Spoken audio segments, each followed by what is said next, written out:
Et donc ça, c'est la première chose à savoir, c'est la longueur que peut porter votre cheval. Ensuite, maintenant, il faut qu'on sache le volume que nous représente le dos du cheval. Et ça, on mesure avec un gabarit flexible de cette manière. On le place derrière les omoplates pour être à la limite vers l'avant de la selle. On a une forme que Léa va vous montrer. Et cette forme, on dessine sur la fiche de consultation qu'on fait pour chaque cheval qu'on rencontre. Et du coup, c'est un outil formidable, non seulement pour nous, pour chercher à trouver la bonne selle pour le cheval, mais pour toute personne qui travaille autour de ce même cheval. Ça peut orienter l'entraînement, ça peut orienter les ostéopathes et d'autres personnes. Et voilà. Et ensuite, on prend bien sûr la mesure au niveau de la dernière côte. Maintenant, on a la limite vers l'avant et la limite vers l'arrière. On dessine ceci aussi sur la fiche et on prend le dessus pour avoir la hauteur du garrot. On la met donc carrément dessus. Aide-moi là. Oui, voilà. Voilà, comme ça. Et du coup, on a une forme qui nous montre la hauteur du garrot. Et avec ces trois images, on a en quelque sorte une image en 3D du volume que nous présente le dos du cheval.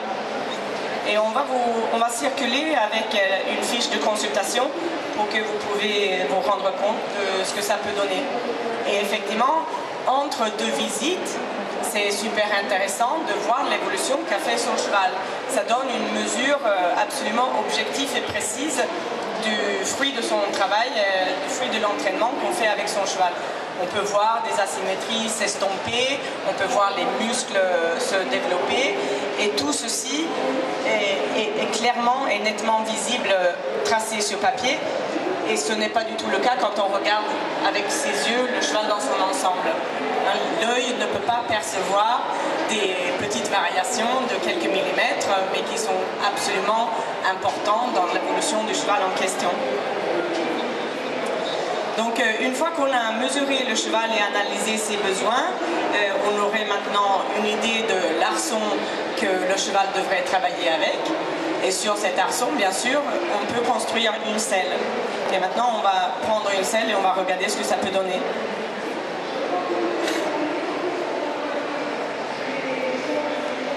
Alors, je vous montre le dessous de la selle, parce que c'est quand même le dessous de la selle qui concerne le cheval. Tout ce qui est au-dessus de la selle, c'est le domaine du cavalier. Et le cheval, il n'a pas une grande opinion sur la chose. Mais le dessous de la selle, c'est primordial pour bien sûr libérer les allures du cheval. Et vous remarquez qu'ici, il y a une partie dévidée. Et ça, on appelle la gouttière. Et c'est la gouttière qui est la zone de sécurité pour le dos du cheval. C'est la gouttière qui va protéger les apophyses, qui va éloigner la selle et le cavalier des apophyses pour qu'il puisse fonctionner dans son état naturel. Donc ça, c'est la zone de sécurité. Elle doit être large et profonde. Large de au moins 4 doigts de femme et profonde d'une phalange et demi minimum. Parce qu'on va consommer un peu de cette place avec le tapis également. Et bien sûr, avec le cavalier dessus, ça va s'écraser encore. Donc il faut un espace large et profonde pour toujours garantir qu'on ne touche pas à ces fameuses apophyses. Ensuite, ici, ce sont les panneaux. C'est bien sûr les panneaux qui vont donc jouer le rôle de distribuer le poids et absorber les chocs. Pour pouvoir faire ceci, il faut que les panneaux soient complètement homogènes, lisses et uniformes, sans creux et bosses, ni variation aucune, parce que s'il y a des irrégularités, ça va bien sûr mettre une pression irrégulière sur le dos du cheval. En plus, nos panneaux sont rembourrés qu'avec de la laine. La laine a une capacité absolument singulière à absorber les chocs et distribuer le poids. Et ça donne un confort absolument supérieur à tout autre matériau qu'on peut utiliser pour rembourrer des selles.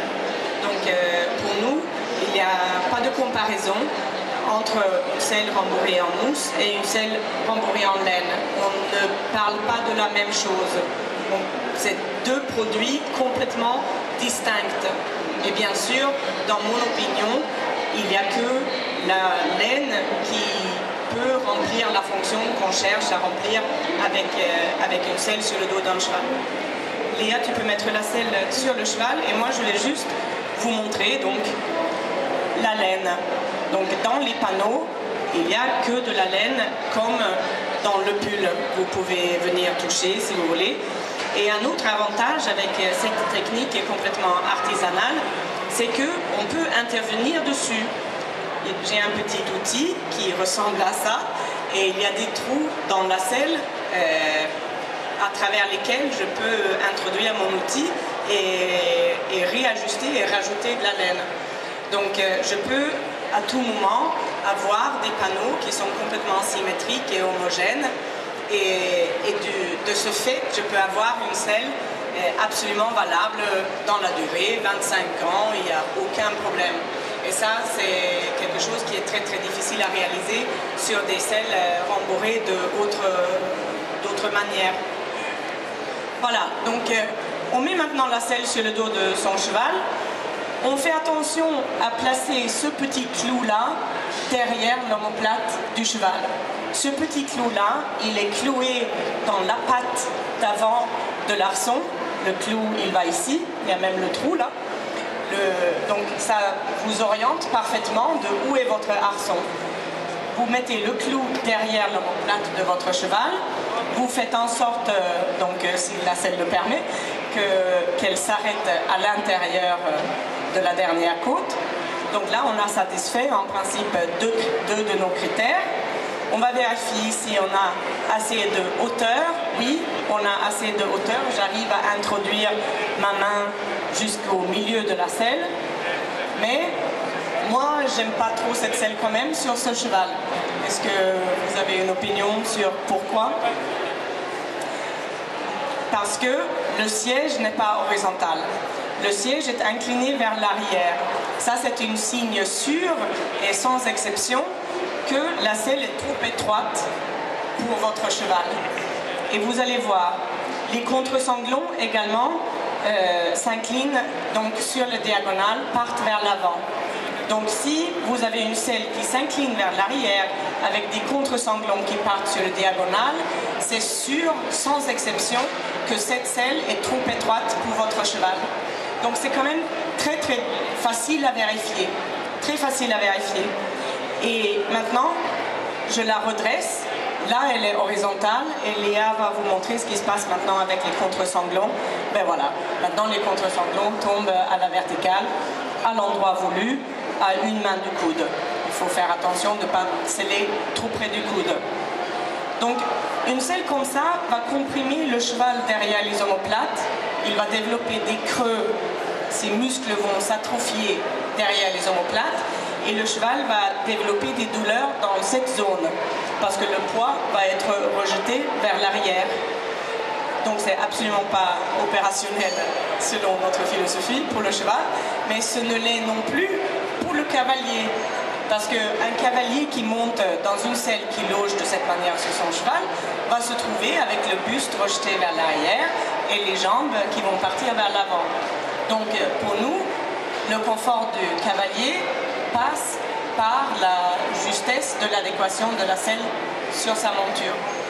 Quand la selle est horizontale, le cavalier peut être vertical et les aides se placent tout naturellement. Je ne veux pas dire que ça peut résoudre tous nos problèmes d'équitation, mais une grande partie quand même. On peut absolument se rendre compte qu'on est meilleur cavalier ou cavalière qu'on le pense, parce que c'est très difficile de bien monter à cheval dans une selle qui se positionne mal sur son cheval.